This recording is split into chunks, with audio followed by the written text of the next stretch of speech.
அன்பானவர்களுக்கு வணக்கம். நீங்கள் பார்த்து கொண்டிருப்பது எஸ்டிஎஸ் தமிழ் தொலைக்காட்சி. எஸ்டிஎஸ் தமிழ் தொலைக்காட்சியில் வார வாரம் இடம்பெற்றுக் கொண்டிருக்கும் மருத்துவர் நாம் நிகழ்வோடு இணைந்திருக்கின்றோம். மருத்துவர் நாம் நிகழ்வுக்கான ஆலோசனை வழங்குகின்றார்கள். ஈழத்து பெண்மணியால் ஜெர்மனியில் வதனி செல்வநாதன் அவர்களால் உருவாக்கப்பட்ட முதியோர் பராமரிக்கும் இல்லம். மருத்துவர் நாம் நிகழ்வுக்கான ஆலோசனை வழங்கியவரோடு இன்றும் சென்ற வார தொடரான நிகழ்ச்சிக்குள் செல்ல இருக்கின்றோம். அந்த நிகழ்ச்சியை எங்களுக்கு போன நிகழ்வை தந்திருந்தவர் மனோதத்துவ நிபுணர் ஹேமானவரஞ்சன் அவர்கள். இன்றும் அவர் இணைய இருக்கின்றார். இவர் விருப்பு ஓய்வு பெற்ற வைத்திய கலாநிதியாக இருக்கின்றார். அது மட்டுமல்லாமல் ஒரு சுவிஸ் நலம்பட வாழும் ஆலோசகராகவும் சமூக சேவராகவும், அது மட்டுமில்லாமலுக்கு தொலைக்காட்சிகள், வானொலிகள், மனநல விடயங்களை எடுத்துரைப்பவராகவும், அது மட்டுமில்லாமல் விழிப்புணர்வு மனோதத்துவ ரீதியான ஒரு புத்தகத்தையும் வெளியிட்டு மக்களுக்கான சேவையை செய்து வருகின்றார். அவரை மீண்டும் இன்று இணைத்துக் கொள்வோம். வணக்கம் அம்மா. வணக்கம் திரு தேவராஜா, எஸ்டிஎஸ் தொலைக்காட்சி படிப்பாளர் மற்றும் தொலைக்காட்சியை பார்த்து கொண்டிருக்கும் அனைத்து நேயர்களுக்கும் அன்பார்ந்த வணக்கங்கள். சென்ற கிழமை நாங்கள் நார்சிஸ்டிக் ஆளுமை கோளாறு, பர்சனாலிட்டி டிசார்டர், அதாவது இந்த வரலாற்று ஆளுமை கோளாறோ அல்லது நாடக ஆளுமை கோளாறு என்று தமிழில் அழைக்கப்படும், அதை பார்க்கலாம்.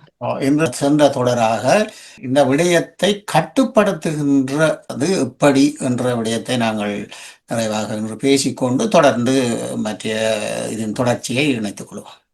நாங்க பார்த்தோம், உண்மையே தாங்கள் மட்டும்தான் செய்தது, உலகத்திலேயே தாங்க செய்தெல்லாம் கதைப்பினும் அது உண்மை இல்லை.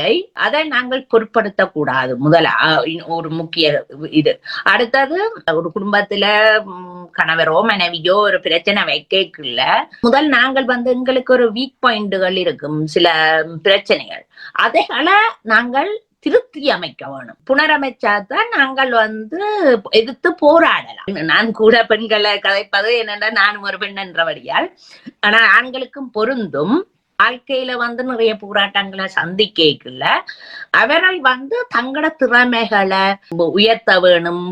கல்வியாலேயோ, எக்கனாமிக், அதாவது கணத்தாலேயோ, மற்றது இல்லாட்டி பொருளாதாரத்தாலேயோ, எல்லா வகையிலையும் அவர்கள் உயர்ந்து கொண்டு போகும்போது அவர்கள் எதிர்த்து போராடும் மன வலிமையும் பெற்று விடுவார்கள். அதால இந்த ஆளுமை கோளாறு இருக்கிறவ அவர்கள் உலகத்துக்கு நல்லவை மாதிரி நடிப்பினும், ஆனா உண்மையா இந்த குடும்பத்துல உள்ளவைக்கோ அவைக்குத்தான் கூடுதலாக இந்த இவர்களை பற்றிய உண்மையான சுயரூபம் தெரியும். தங்களை பேணுறதுக்கு, தங்களோட வலிமையில பேணணும் என்றால், அந்த குடும்பத்தை கட்டி காக்கணும் என்றால் உண்மையாவே தாங்கள் முன்னேற வழிய பார்க்கணும். அது ஒன்று. மற்றது, பேங்க்ல காசு இருந்தால் புருஷன் மேல தாங்கள் ஒரு நாளும் தங்களோட சம்பளத்தை கூடி பஞ்சாதிக்கு சொல்ல மாட்டேன்.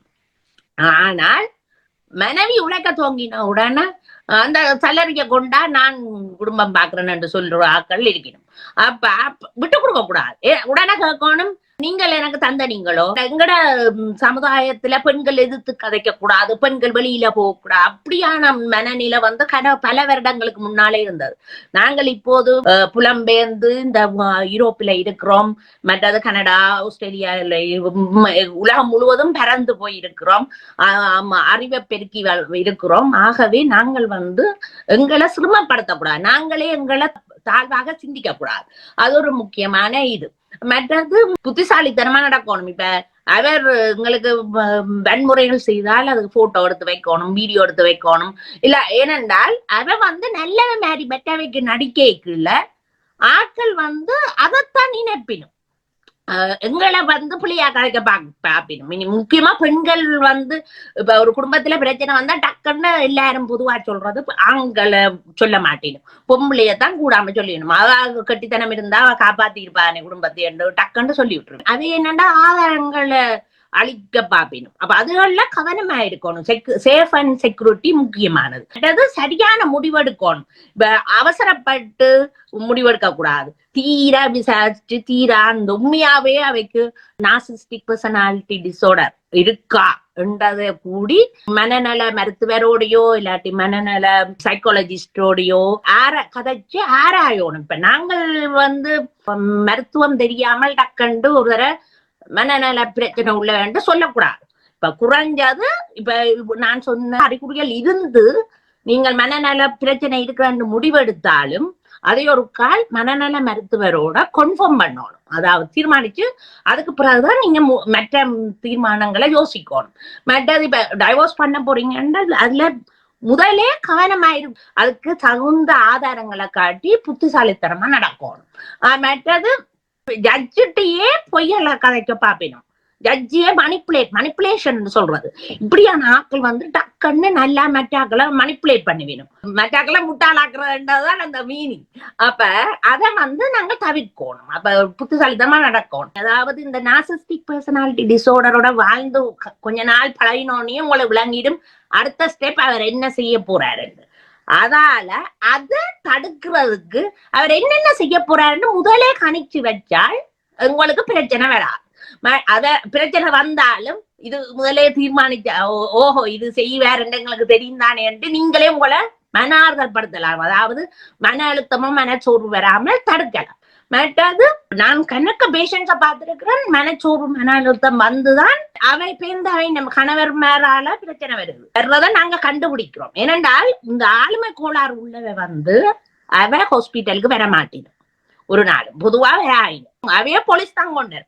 அப்படி குடும்பாக்களோ இல்லாட்டி யாரோ ஒரு ஆள் கொண்டாரு மொழியா அவே வராயி குணப்படுத்துறதும் கஷ்டம். அவை வந்து எல்லாம் வெண்ட மாதிரி காய்ச்சி கொண்டிருக்கலாம் டக்குன்னு சொல்லணும் நீ அதுல வெயில் விட்டானே இதுல வெயில் விட்டானே என்று சொன்னால் அவை பாய மூடிட்டு இருக்க பண்ணலாம். அது ஒரு புத்திசாலித்தனமான அளவு. மற்றது அவ கதைக்க ஃபுல்லா கிரிட்டிசைஸ் பண்ணி கொண்டிருக்க நாங்க விடக்கூடாது. இப்ப சிலர் நான் பார்த்தேன்னா சமூக ஊடகங்கள்ல ஒரு ஆள் நார்சிஸ்டிக் பர்சனாலிட்டியோ இல்லாட்டி மிக்ஸ் பர்சனாலிட்டி டிசார்டர் பேஷண்ட எழுதினும் அவரை பற்றி அவர் பைத்தியம் தானே ஏன் கதைச்சு நேரத்தை வீணாக்குறீங்க. ஆனா அப்படி விடக்கூடாது. ஏனென்றால் அவ கிரிட்டிசைஸ் பண்ணினாத்தான் அவ கொஞ்சமாவது அமுக்கி வாசிப்பினும். இல்லாட்டி அவ இன்னும் தங்களுக்கு ஆதரவு இருக்குன்ட்டு. அதாவது இப்ப டிக்டாக்ல எல்லாம் பே பண்ணினாலே கொஞ்சம் காசை பே பண்ணினாலே அங்க லைக் விழுந்துடும் பெரிய அமௌண்ட்டுக்கு. அப்ப அப்படி எல்லாம் மாமாட்டப்படுது. அப்ப இது ஒரு போலியான சமுதாயமா மாறிக்கொண்டு வரைக்குள்ள புத்திசாலித்தனமா நடக்கணும்ன்றது அது பெண்களோ ஆண்களோ இவரா இருந்தாலும் மக்கள் வந்து தங்களை வந்து காப்பாத்துறதுக்கு வழிவகுக்கணும். மற்றது பாரதூரமா உங்களுக்கு பாதிப்பு வரி செய்வீனும் என்று தெரிஞ்சால் நீங்களும் உங்களால் எந்த அளவு போராடி மற்றாக்களுக்கு விளங்கப்படுத்திய முக்கியமா இப்ப என்னன்னா ஒரு பாதிக்கப்பட்ட நபரின் விக்டிமின் குடும்பத்தையே மாத்த பாப்பீங்க.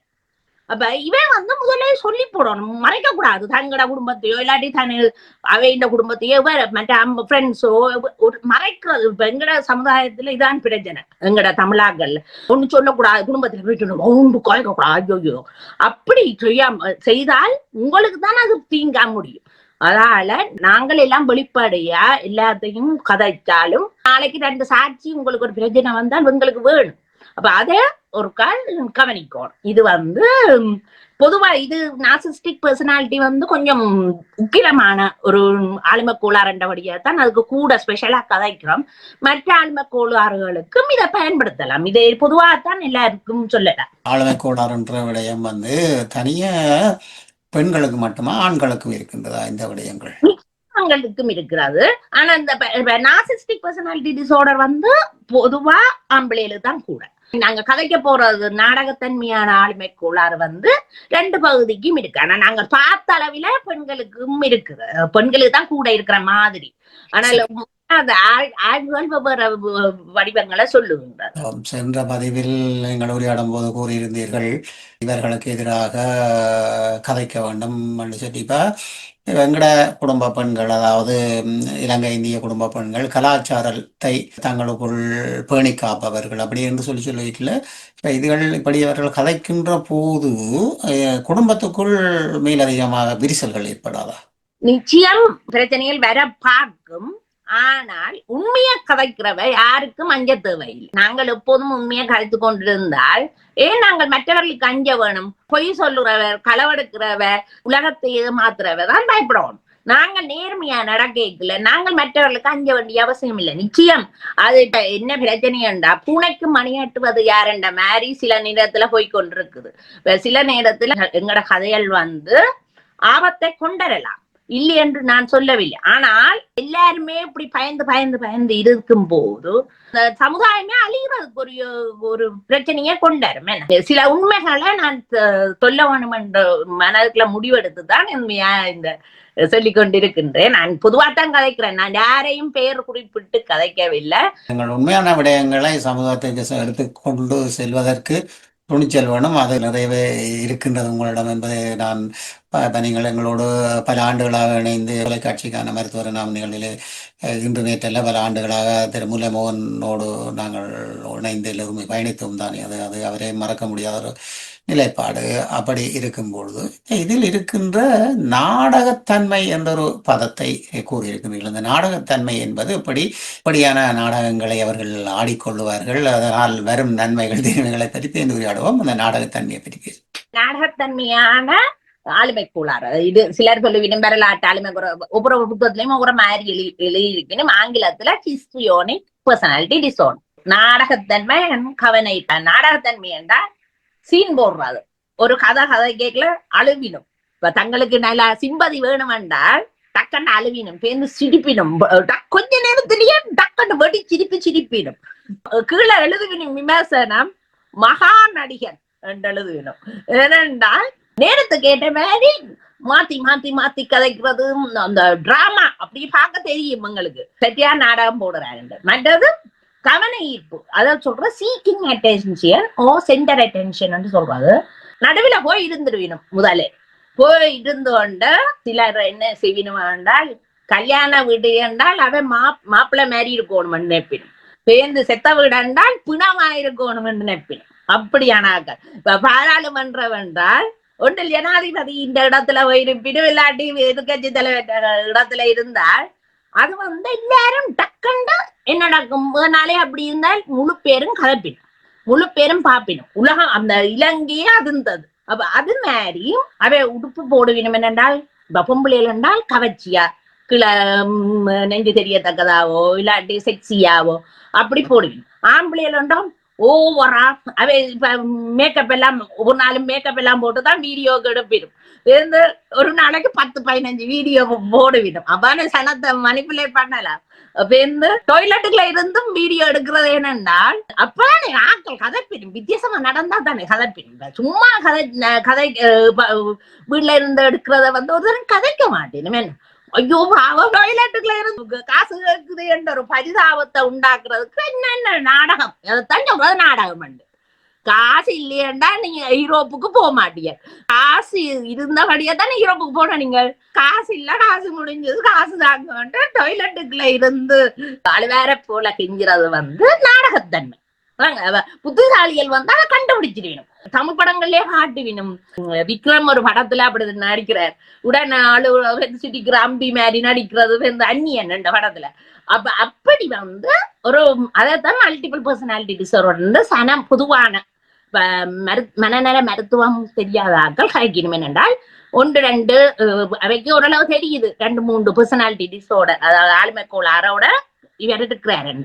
ஆனா நாங்கள் மருத்துவர்களா மிக்ஸ்ட் சொல்றது. ஏன்னா 2 ஹிஸ்டியோனிக் அண்ட் நார்சிஸ்டிக் இருந்தால் 2ஐயும் சேர்த்து மிக்ஸ்ட் சொல்லுவோம். மற்றது இப்ப சிலர் என்ன செய்யணும், இப்ப கடைசியா எங்களை ஒரு பார்க்கணும் இல்லையோன்னா செக்ஷுவல் எஜுகேஷன் வாங்கிட்டோம். செக்ஸை பற்றியே கூட கதைக்கிறது, மற்றது தூசணம் கதைக்கிறது அதுவும் ஒரு செக்ஷுவலி ப்ரொவைகேட்டிவ் தான். மற்றது நல்ல ஹை லெவல் ஸ்டாண்டர்ட்ல நிறைய காசு செலவழிச்சு ட்ரெஸ் எல்லாம் காசு கொடுத்து வாங்கி டிப் டாப்பா காட்டன் ஷூட் அதுல எல்லாம் போட்டுக்கொண்டு வர்றது. மற்றது கார் எல்லாம் சரியான விலை உண்ண கார்ல திரிகிறது. உணர்வுகளை அளவுக்கு அதிகமா காட்டுறது, கத்தி கத்தி கதைக்கிறது, மற்றாக்களை கதைக்க விடாமல் சிரிச்சு கதைக்கிறது. இல்லாட்டி சீக்கிங் அட்டென்ஷன் காட்டணும்னுட்டு டக்குன்னு தலைவரை பற்றி கதைக்கிறது. தலைவரை பற்றி கதைச்சா முழு பேரும் அந்த பாப்பினும். அவைக்கு தெரியும் என்னத்த கதைச்சால் எல்லாரும் பாப்பினும். அவ இடத்துல அவ போய் ஒரு தரம் அவைய மதிக்காமல் கதையாம விட்டுச்சுனுமாண்டா அவ என்ன செய்யணும். இப்போ ஒரு உதாரணத்துக்கு ஒரு ரெஸ்டாரண்ட்ல போயிடும், ஒரு தடவை அவரை திரும்பி பார்க்கல என்ன செய்வார், டக்கண்டு என்ன பார்க்க வெஞ்சாம இருக்கணுமோன்னுட்டு ஏதோ ஒரு காரணத்தை சொல்லி ஒழுங்கு யாருக்கும் வெள்ளத்து விடுறது. மண்டையில பிளேட் எடுத்து அடிச்சு விட்டால் எல்லாருமே பாப்பிடும். அப்ப இது அது உண்மையா ஒரு கோரிலேஷன் இராது, கோரன் இராது. ஒரு கதை ஹிட்லரை எடுத்துக்கொண்டாலும் அவருக்கு பெரும்பான்மையான மக்கள் ஆதரவு கொடுத்தவன். உங்களுக்கு தெரியும், நீங்க ஜெர்மனியில இருந்து பாக்குறபடியா. ஏனென்றால் அவர் பேச்சால மயக்கிறது, நல்ல பேச்சு திறமை. இப்ப கருணாநிதி எல்லாம் 5 தரம் தமிழ்நாட்டை ஆண்டது என்றால் நல்ல ஒரு பேச்சு திறமையா இருக்குது அவைக்கு. அப்ப அதை வச்சுக்கொண்டு அவை விளையாட்டு காட்டுறது அது. ஆனால் அது வியக்கத்தக்க முறையில இது என்ன இப்படி கதைக்கிற சில நேரத்துல எங்களுக்கு அறிவு இருக்கும், இது என்னடா அப்படி என்று. மற்றது வலுவான கருத்துகளோட சிறந்துட்டு இந்த பொய்களையும் சேர்த்து மெய்யையும் பொய்யையும் சேர்த்து கலப்பிடும். அப்ப அப்படியான விஷயங்கள் வரைக்குள்ள கவனமா மற்ற மக்கள்லாம் புரிந்துணரவும். லவ்வோ இல்லாட்டி உறவோ அதுகள் ஆழமற்றதா இருக்கும், வேகமா டக்கு டக்குன்னு மாறிவிடும். இப்போ ஒருவம் அநேகம் ஒரு வண்டாடியோட நிக்க மாட்டேன், ஒரு வாய்ப்போட 2 3 தொடரும். ஒரு மனைவி இருக்கத்தக்கதாவே இன்னொரு மனைவிய கொன்ற பாப்பினும், ரகசியமா வச்சிருப்பினும். அப்ப அதாவது அதை உண்மையா நடக்க மாட்டேன். அவைக்கு தேவைகள் கூட இந்த மெட்டாக்களை நல்லா மணிப்புலேட் பண்ணுவினும், மற்றது நல்லா அலட்டி கொண்டிருப்போம். சில கதைக்க விட்டால் அடித்து கொண்டே இருப்பினும் மணிக்கணக்கில். மற்றது கண்ணாடிக்கு முன்னால நின்று மேக்கப் எல்லாம் அடிக்கடி பண்ணிக்கொண்டு தங்களை அழகுபடுத்தி தாங்கள்லாம் ஒரு பெரியாக்கள் என்ற ஒரு நினைவோட ஒரு ஹீரோ மாதிரி காட்டிக்கொண்டே இருப்பினும். மற்றதும் அது இந்த உடல் தோட்டத்துல அதிக அக்கறை. அப்ப விதம் விதமா உடுப்பு போடுவினும். சிநேகிதனோ மனைவியோ இல்லாட்டி குழந்தைகளை கூடி அவன் பெருசா அதை கருத்துல எடுக்க மாட்டினும் உண்மையான உறவா இருக்காது. ஆனா நெருக்கமா இருக்கிற மாதிரி காட்டிக்கொள்வினும். உலகத்துக்கு இப்ப ஒரு ஆள் தனக்கு ஒரு தேவை, ஒரு ஆள்ல தேவை என்றால் அந்த நபரோட அவன் நெருக்கமா இருக்கிற மாதிரி காட்டிக்கொள்வினும். ஆனா தண்ட காரியம் முடிச்ச அடுத்த அண்டைக்கு அந்த நபரை நைஸா கட் பண்ணி விடுவினும். அது அந்த ஹிஸ்டியோனிக் பர்சனாலிட்டி டிஸார்டர்ன்ற குணம். அப்ப இது நான் யாருக்கும் எதிரி இல்லை. நான் சொல்றது உண்மையான சிந்தங்களை, அதாவது நோய் அறிகுறிகளை தான் சொல்லி கொண்டிருக்கிறேன். உங்களுக்கு உங்களோட மனதுல கற்பனையில யாரும் தோன்றினா அதுக்கு நான் பொறுப்பு இல்லை. நான் நேர்மையா, நான் ஒரு அரசியல் இல்லாத, நான் அரசியல் எனக்கு பிடிக்காது உண்மையா, நான் அப்படி சொல்லி கொண்டிருக்கிறேன். உண்மையிலேயே இது யதார்த்தமாக நாங்கள் கண்ணூடாக பார்க்கக்கூடியதாக இருக்கின்றது. நீங்கள் இப்பொழுது அரசியலை நீங்கள் விருப்பு வெறுப்புக்கு அப்பால் நீங்கள் கூறுகின்ற இந்த விடயங்கள் அரசியல்வாதிகளிடம் மேலோங்கி இருக்கிறதை நாங்கள் பார்க்கக்கூடியதாக இருக்கின்றது. அது எந்த நாடுன்றதில்லை, இலங்கையில், இந்தியாவில், ஜெர்மனியில், சுவிஸில் இப்படியான ஆக்களை நாங்கள் பார்க்கக்கூடியதாக, இனங்காணக்கூடியதாக இருக்கின்றது. இப்பொழுது நாங்கள் பார்க்க போனால் அரசியல் என்பது நாங்கள் இதில் பேசவில்லை. உண்மையாக பார்க்க போனால் 2009க்கு பிறகு, யுத்தம் ஆரம்பித்ததன் பிறகு எங்களுடைய அரசியல்வாதிகள் செய்கின்ற விடயங்களை பார்த்தால் அதுவும் ஒரு வகைப்பட்ட நீங்கள் கூறுகின்ற இந்த விடயங்களுக்குள் இருக்கின்றது, இந்த மனோதத்துவ ரீதியான விடயங்களுக்குள் இருக்கின்றது. அதை பார்க்கக்கூடியதாக இருக்கின்றது. ஏன்னா இதுவரையில் தமிழர்களுக்கான இந்த உரிமைகளையும் பெற்றுக் கொடுக்கக்கூடிய மனப்பாங்கு இல்லாமலுக்கு நீங்கள் இப்பொழுது கூறிக்கொண்டிருக்கின்ற நடிப்பு தன்மைக்கு தான் நாங்கள் பார்க்கக்கூடியதாக இருக்கின்றது, இல்லையா? இப்ப சில பொம்பளைகள் என்ன செய்விடும் என்றால், இப்ப ஆம்பளைகளை கண்டோன்னா சாஃப்டா மெதுவா அன்பாக்குறப்பின் இந்த டோனே மாறிடும். இந்த குரல் வளம் நளினங்கள் எல்லாம் அவன் இயல்பு இது இல்லாமல் போயிடும். அப்படியான கேசஸும் இருக்குது. அவையும் இதெல்லாம் வேற போயிடும். அவை இயல்பா வளர மாட்டேன். இப்ப டிவிலயோ இல்லாட்டி ரேடியோவிலயோ இல்லாட்டி யூடியூப்லயோ பேஸ்புக்லயோ இது ஒன்றுல எல்லாத்துலயுமே தங்களை போட்டு விளம்பரப்படுத்தி கொண்டே இருப்பினும் தாங்கள ஒரு பெரிய ஆக்கள் என்று காட்டிக்கொண்டு, அதே நேரம் அவையின் நோக்கம் நேர்மையானதா இருக்கிறதுக்கு சான்ஸ் குறைவு. என்னென்றால் அவை கவன ஈர்ப்பு செய்து மற்ற ஆக்களை மயக்கப்பா. உண்மையா அவை ஒரு இன்அப்ரோப்ரியேட் பிஹேவியர் அண்ட் டாக்கிங் என்று சொல்றது, ஒரு பொருத்தமில்லாத கதைகளை கதைப்பினும் சிம்பிளா.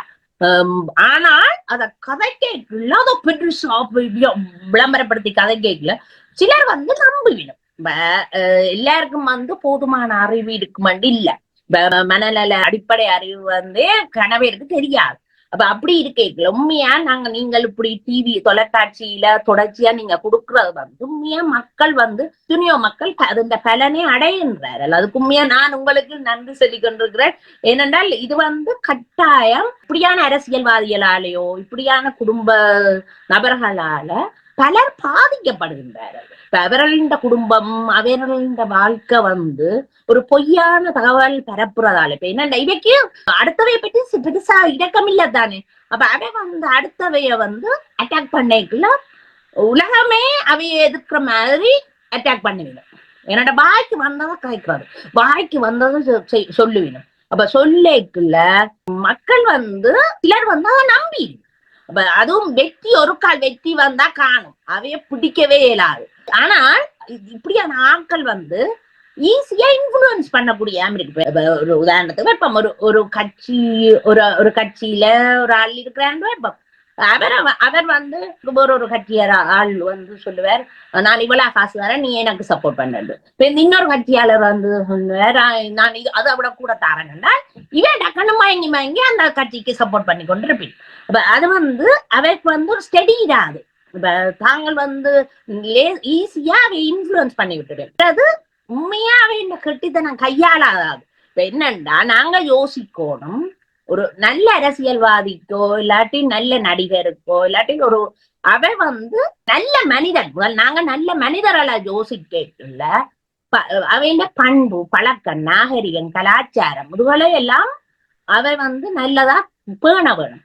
அப்படி எண்ணெய்க்குள்ள ஒரு நல்ல மனிதனாக நாங்க முதல் யோசித்தாதான் அவே உங்களுக்கு நல்ல தலைவனாக முடியும், நல்ல வீட்டு தலைவனாக முடியும், என்னவா இருந்தோம் இல்லாட்டி வீட்டு தலைவியாக முடியும். அப்ப அப்படி இல்லாத பட்சத்துல நாங்கள் நிராகரிக்கணும். நாங்கள் என்னண்டா திருப்பி சில வீடியோக்களை போட்டு மயக்கி, அதாவது அடிக்ஷன் என்று சொல்றோம், அந்த மயக்கிற அந்த ஹிஸ்டியோனிக் பர்சனாலிட்டியில அது ஒரு முக்கியமான இது.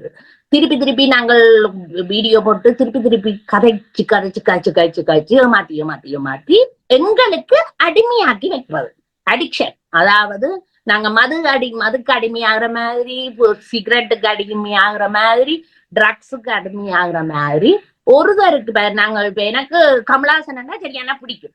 கமலஹாசன் சில பிள்ளைகளை கூடி இருந்துட்டு நான் சரியா கதைக்க ட்ரை பண்ணுவேன் என்றால் அவ்வளவுக்கு விருப்பம் எனக்கு. அப்ப அது ஒரு உதாரணம். அப்ப அப்படி என்னன்னா சிலருக்கு நான் சில நேரம் நான் கதை கேட்கல சிலர் கோவம் கூடி வருகின்றது என்னென்றால் அவர்களுக்கு அவ்வளவு விருப்பம் அவருக்கு. அப்ப ஆனால் அவர்கள் யதார்த்தத்தை புரிந்து கொள்ளணும். இது பிள்ளையான ஒரு செய்கை, அவர் பிள்ளையான ஒரு ஆள், நாங்கள் அவரை எத்தனை நேரம் மன்னிக்கிறது, ஒரு மன்னிக்கலாம், 2 தரம் மன்னிக்கலாம், தொடர்ச்சியா வாழ்க்கை பூரா மன்னிக்கிறேன் என்றால் அவருக்கு ஒரு தலைமை ஆகுறதுக்கோ இல்லாட்டி ஒரு அரசியல்வாதி ஆகுறதுக்கோ இல்லாட்டி குடும்ப தலைவனா இருக்கிறக்கோ ஒரு குடும்ப தலைவியா இருக்கிறதுக்கு தகுதி இல்லை என்று முடிவெடுக்கணும். உண்மை இப்ப அதுதான் ஒரு நல்ல இது. விடயங்களை பேசினாலும் கூட உண்மையான யதார்த்தமான விடயங்களை நாங்கள் இப்பொழுது இந்த உளவியல் ரீதியான விடயத்தில் பேசிக் கொண்டிருக்கின்றார். இந்த சந்தர்ப்பத்தில் பல ஆற்றலான விடயத்தை நீங்கள் தொட்டு செல்கின்றீர்கள். அனுபவம் இதற்கு ஒரு காரணம். நீங்கள் பணியாற்றின துறை, அது மட்டுமில்லாமல் அனுபவ வாழ்க்கையில் நீங்கள் சந்தித்த எத்தனையோ பேருக்கான அறிவுரைகள் நீங்கள் வழங்கி இருக்கின்றது. இதுகளெல்லாம் ஒரு காரணமாக இருக்கின்றது. அப்படி இருக்கும் பொழுது இவர்களை இந்த விடயத்தில் குணப்படுத்துவதாக இருந்தால் இவர்களுக்கான குணப்படுத்தல்களுக்கான வழிமுறைகள் இருக்கும் அல்லவா? அந்த வழிமுறைகள் வண்ணமாக இது அமைய இருக்கின்றது. அதுக்காக உண்மையா நாங்கள் பார்த்தால் என்னென்றால் இந்த பர்சனாலிட்டி டிசார்டர், அதாவது ஆளுமை கோளாறு, இப்படியானவர்களை உண்மையா குணப்படுத்துறது இயலாதன்றதான் கிட்டத்தட்ட சொல்ல வேணும்.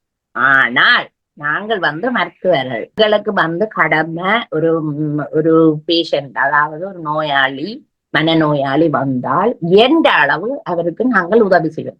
அப்ப அநேகம் இப்படியானவர்களுக்கு நாங்கள் நோய் அறிகுறிகளை வச்சு முதல் டயக்னோஸ் பண்ணுவோம். தெரியும் அப்ப ஹாஸ்பிட்டலுக்கு வந்தா நாங்க பிசிக்கல் எக்ஸாமினேஷன் செய்து சேர்ந்து சைக்காலஜிக்கல் எக்ஸாமினேஷன் ஃபுல்லா செய்து நான் ஃபாலோ பண்றது சிண்டிஸ் என்று சொல்லி உலக சுகாதார நிறுவனத்தால் வெளியிடப்பட்ட நூலின் அடிப்படையில நாங்கள் டயக்னோஸ் பண்ணி அதுக்குரிய மற்றதாவது சிண்டம், அதாவது நோய் அறிகுறிகளுக்கு ஏற்ற மாதிரி இப்ப உதாரணத்துக்கு அனிமியா இருக்குதோ வேற வருத்தங்கள் இருக்கோ அது எல்லாத்தையும் எக்ஸ்க்ளூட் பண்ணுவோம்.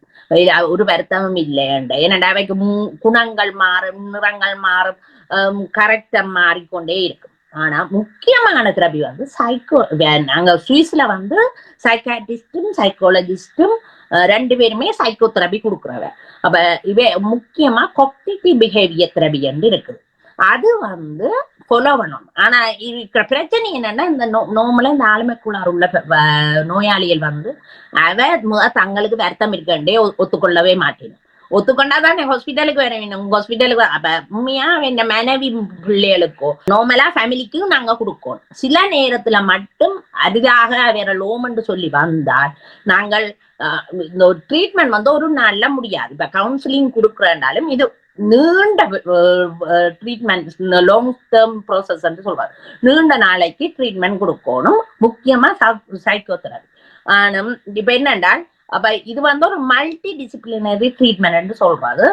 சைக்காட்ரிஸ்ட், சைக்காலஜிஸ்ட், மெட்டதெரபிஸ்ட் எல்லாம் பேச்சு. சிலர் வந்து ஆளுமை கொள்ளுற பிரச்சனையில தனித்து வாழ பாப்பினும், மெட்டாக்களோட கதைக்க மாட்டினும். அப்ப அப்படியான இதுகள் மெட்ட டோக்கிங் தெரபி, அப்படியானவைக்கு கதைக்கிற தெரபி. இப்ப கதைக்கு கூடினவைக்கு அமுக்குறதுக்கு சில ட்ரீட்மெண்ட் கொடுப்பாங்க. இப்ப என்னென்றால் டிப்ரெஷன் இருந்தால் ஆன்டி டிப்ரெசர் கொடுப்பான். மனப்பதட்டம் இருந்தால் ஆன்சியோலைட்டிக் கொடுப்போம். சைக்கோட்டிக், அதாவது இப்ப நான் சொன்னேன் இந்த நார்சிஸ்டிக் பர்சனாலிட்டி டிசார்டர் பேஷண்ட்டுக்கு அநேகம் அவைக்கு கிராண்டுவஸ் டிலூஷன் இருக்கு. அப்ப கற்பனையிலேயே அவை அவங்க பெரியாக்கள் தங்களை விட்டு ஆளிலியண்டு கதைச்சு எல்லாரையும் அடிச்சு துவம்சம் பண்ணி கொண்டு இருப்பினும். அப்ப அவை அடக்குறதுக்கு நாங்கள் ஆன்டி சைக்கோட்டிக் கொடுப்போம். அப்ப அதுகள் வந்து கட்டாயம் கொடுக்கணும். மற்றது நர்சஸ், அதாவது இப்ப இவையோ ஃபாலோ பண்ணணும். அப்ப அப்படியானவை பார்மசிஸ்ட், அவைக்கும் நாங்கள் மருந்துகள் என்ன வகை என்று எல்லாம் சொல்லுவோம். மற்றது சோசியல் ஒர்க்கர், அதாவது சமுதாயத்துக்கு உதவுறாண்டு கொஞ்சம் பேர் இருப்பினும் வாலண்டியர்ஸா. அப்ப மற்றது குடும்பத்துக்கு நல்ல ஆலோசனை கொடுக்கணும். மற்ற ஃப்ரெண்ட்ஸுக்கு ஏனென்றால் ஒரு ஆளுமையும் நடத்தையும் வந்து இந்த குடும்பமும் சுற்றமும் சூழலும் சிநேகிதங்கள்ல தான் முக்கியமா தங்கி. அப்ப இந்த மூட் ஸ்டெபிலைசர், அதாவது குணம் மாறைக்குள்ள என்ன கொடுக்கணும் என்றதை மருத்துவர் தீர்மானிப்பேன். வாழ்க்கை முறை, வீட்டு வைத்தியங்கள், இப்ப ஆல்கோஹால் குடிக்கிறத நிப்பாட்டணும். ஏனென்றா அதுகள் கூடினால் ஆல்கோஹால் அடிச்சாதான் அந்த எல்லாம் அடிச்சு துவாம்சம் பண்ணி உச்சக்கட்டத்துக்கு போறது. மற்றது அந்த ஆக்டிவா அவை இருக்கிறதுக்கு இப்ப சிலர் வந்து அமுக்கின தனித்து வாழைக்குள்ள பெரிய இதா போயிடுது. அப்ப அவைக்கு கொண்டினையா திரபி, சீசன் திரபி, விண்டருக்கு அவ சரியா டிப்ரெஷனா போயிடணும். அப்ப அவை அதுக்கு ட்ரீட்மெண்ட். பட் அவை எடுக்கிற மெடிக்கேஷன் எல்லாம் கண்ட்ரோல் பண்ணணும். பட் கல்வி அறிவு, இப்ப நாங்க மனநல மருத்துவம் வந்து இப்ப நான் இஷ்டத்துக்கு ஒரு தடவை தாக்க இயலாது, இஷ்டத்துக்கு ஒரு தடவை மனநோயாளி என்று நான் சொல்ல முடியாது. ஆதாரங்கள் வேணும். மற்றது குறைஞ்சது 5 நோய் அறிகுறிகளாவது இருக்கணும், நீண்ட காலத்துக்கு அது இருக்கணும். அப்ப குறைஞ்ச 2 கிழமைக்கு மேலேயாவது இருக்கணும். அப்ப மற்றது பிசிக்கல் ஆக்டிவிட்டி, அவைக்கு எக்ஸசைஸ் செய்யலாம். மற்றது இந்த ஆன்மீகம் மிதண்டலாம், மெடிடேஷன், யோகா, அப்படியானதுகளை அவை ஃபாலோ பண்ண பார்க்கணும். மற்றது அவை எடுக்கிற மருந்துகளோட இன்டராக்ஷன் இல்லாம பார்க்கணும். மற்றது அவை இந்த மருந்துகள் வந்து சைட் எஃபெக்ட்ஸ் இருக்கும்னு செக் பண்ணணும். ஏன்னா சைட் எஃபெக்ட்ஸ் இருக்கைகளையும் வித்தியாசமா நடப்பிடும். அப்ப அது வந்து இருந்துட்டு எங்களுக்கு கன்ஃபியூஷன் ஆவே, இந்த ஆளுமை கோளாறால இது நடக்குதோ இல்லாட்டி மருந்துகளால நடக்குதோ என்று எங்களுக்கு புளியான ஒரு டயக்னோசிஸை கொண்டு வரதுக்கு வாய்ப்புகள் இருக்கு. அப்ப அதுகளை இதணும். அப்ப ஒரு ஒழுங்கா அவைக்கு என்ன பிரச்சனைன்னா சிலர் வந்து மற்ற புத்தி அட்வைஸ கேட்கவே மாட்டேன். அப்படியான ஆட்களை உண்மையா ஒண்ணும் செய்யலாத கட்டத்துல விலகி நடக்கிறதான் புத்திசாலித்தனம். ஆனாலும் ஒரு நோயாளி என்ற சைக்கோ டைனமிக் தெரபி என்று இருக்குது, therapy, exposure therapy, social skill training, இதுகளை கட்டாயம் கொடுக்கணும். இதெல்லாம் கஷ்டம். ஆனாலும் நாங்கள் முடிந்த அளவு ஒரு நோயாளியை நல்வழிப்படுத்தி குணப்படுத்தி நல்லதா செய்வதாக நாங்க யோசிப்போம். நல்ல உண்மையிலேயே மருத்துவ கலாநிதி திருமதி ஹேமா நவரஞ்சன் அவர்கள் இன்றைய மருத்துவர் நாமம் சென்ற வார மருத்துவர் நாமம் இணைந்து கொண்டு பல விடயங்களை இங்கே கூறியிருந்தார். அவருக்கும் நன்றிகளை கூறிக்கொள்கிறோம். இந்த மருத்துவர் நாம நிகழ்வுக்கான ஆலோசனை வழங்கியவர்கள் ஈழத்து பெண்மணியால் ஜெர்மனியில் வதனி செல்வநாதன் அவர்களால் உருவாக்கப்பட்ட முதியோர் பராமரிக்கும் இல்லம். இந்த மருத்துவர் நாம நிகழ்வுக்கான ஆலோசனை வழங்கியவர் அவர்களோடு இன்று எங்களோடு கலந்து சிறப்பித்த மருத்துவ கலாநிதி திருமதி ஹேமா நவரஞ்சனுக்கும் நன்றிகளை கூறிக்கொண்டு நன்றியம்மா. அடுத்த மருத்துவர் நாம நிகழ்வில் இணைந்துள்ளோம். நல்ல உறவுகளே, மருத்துவர் நாம நிகழ்வோடு இணைந்திருந்தோம். அடுத்த மருத்துவர் நாம நிகழ்வில் இணைந்து கொள்ளும் வரை உங்களிடம் விடைபெறுகிறோம். நன்றி, வணக்கம். ஈழத்து பெண்மணியால் ஜெர்மனியில் வதனி செல்வநாதன் அவர்களால் உருவாக்கப்பட்ட முதியோர் பராமரிக்கும் இல்லம். டாக்கஸ் பிளிகர் ஃபோர்ஸ்ட்ராசே. ஈழத்து பெண்மணியால் ஜெர்மனியில் பதனி செல்வநாதன் அவர்களால் உருவாக்கப்பட்ட முதியோர் பராமரிக்கும் இல்லம். டாக்கஸ் பிளிகர் ஃபோர்ஸ்ட்ராசே 1000க்கு மேற்பட்டவர்கள் பராமரிக்கப்பட்டு வருகின்றனர். இல்லத்தில் தங்கி வாழ்வோர் வீடு சென்று அழைத்து வந்து நாளாந்த பராமரிப்பு, மருத்துவ உதவி, உடல் பயிற்சி, சிறந்த உணவு வளங்கள், விளையாட்டு, பொழுதுபோக்கு அம்சங்கள், சுற்றுலா அழைத்து செல்லல், இன்னும் பல உதவி சேவையுடன் மிளிர்ந்து நிற்கும் டாக்கஸ் பிளிகர் ஃபோர்ஸ்ட்ராசே முதியோர் பராமரிக்கும் இல்லம். இங்கு வந்தவர்கள் தங்கள் இல்லங்களில் வாழ்வது போல் வாழ்வது இவர்கள் முக மலர்களில் தெரிகின்றது. தொடர்புகளுக்கு K. Pathani Selvanathan, Linden Strasse 16A 68 623 ஹாஃப் ஹை. தொலை தொடர்புகளுக்கு 0049 6241 3099 கை தொலைபேசி 0049 162 205 1624. முதியோர் பராமரிப்புக்கு டாக்கஸ் பிளிகர் ஃபோர்ஸ்ட்ராசே. இது ஒரு ஈழத்தமிழ் பெண்ணின் சாதனை. முதியோர் பராமரிக்கும் இல்லம்.